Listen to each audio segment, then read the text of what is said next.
अस्सलामु अलैकुम वरहमतुल्लाहि वबरकातुहू। ज़कात और फ़ितरा किसको दे सकते हैं और किसको नहीं दे सकते हैं, तो मैं आज आपको बहुत आसान अंदाज़ में एक फ़ॉर्मूला, एक उसूल समझाने जा रहा हूँ। ये उसूल जब आप जहन में रखेंगे तो ज़कात और फ़ितरा किसको दे सकते हैं, किसको नहीं दे सकते, ये मसला आपके लिए आसान हो जाएगा और आप इंशाअल्लाह ज़िंदगी भर नहीं भूलोगे अगर ये उसूल याद रखोगे। देखो, ज़कात और फ़ितरा हम उनको नहीं दे सकते जिनसे हम पैदा हैं। हम किन से पैदा हैं? बाप, माँ, दादा दादी, नाना नानी, ऊपर तक चले जाएं आप। तो जिनसे हम पैदा हैं, माँ बाप, दादा दादी, नाना नानी, परदादा परदादी, परनाना परनानी, इनको नहीं दे सकते ऊपर तक। दूसरा, जो हमसे पैदा हैं उनको नहीं दे सकते, जैसे कि औलाद, औलाद की औलाद, पोता पोती, नवासा नवासी, इनको हम ज़कात और फ़ितरा नहीं दे सकते। बात समझ आ गई? एक, जिनसे हम पैदा हैं उनको नहीं दे सकते। दूसरा, जो हमसे पैदा हैं उनको नहीं दे सकते। तीसरा, हस्बैंड वाइफ, मियाँ बीवी एक दूसरे को नहीं दे सकते, ठीक है ना। चौथा, काफिर को नहीं दे सकते, गैर मुस्लिम को ज़कात और फ़ितरा नहीं दे सकते।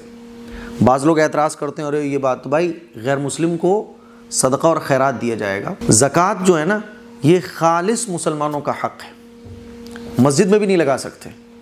तो ये एतराज़ ही बिल्कुल बेकार है, मस्जिद में भी नहीं लगा सकते, मदरसे की तामीर में भी नहीं लगा सकते। ये खालिस मुसलमान, गरीब मुसलमानों का हक़ है। तो तीसरा, चौथा किसको नहीं दे सकते? गैर मुस्लिम को नहीं दे सकते। पांचवा, सैयद हाशमी को नहीं दे सकते, यानी जो सैयद लोग हैं उनको ज़कात नहीं दी जा सकती।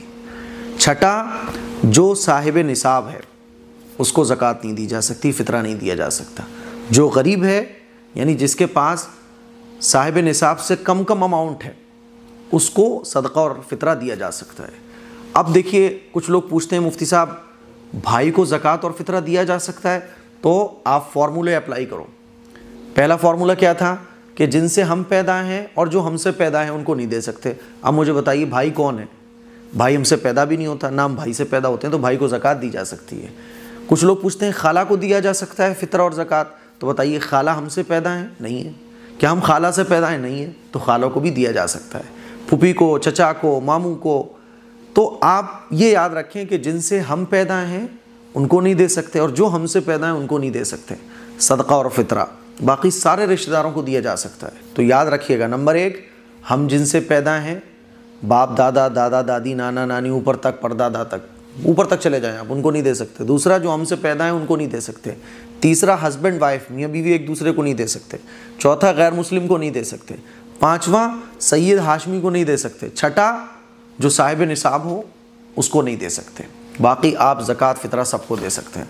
तो अगर आप ये याद रखेंगे तो इंशाअल्लाह आप ज़िंदगी भर नहीं भूलोगे। तो ज़कात फ़ितरा देते वक्त ये याद रखें कि आपका फ़ितरा इन लोगों को नहीं जाना चाहिए। अगर आपका फ़ितरा और ज़कात आपका इन लोगों को पहुँच रहा है तो आपका ज़कात और फ़ितरा अदा नहीं होगा। मुझे उम्मीद है कि मसला आपको क्लियर हो गया होगा। इस क्लिप को शेयर करें, दूसरों तक पहुँचाएँ। अस्सलामु अलैकुम वरहमतुल्लाहि वबरकातुहू।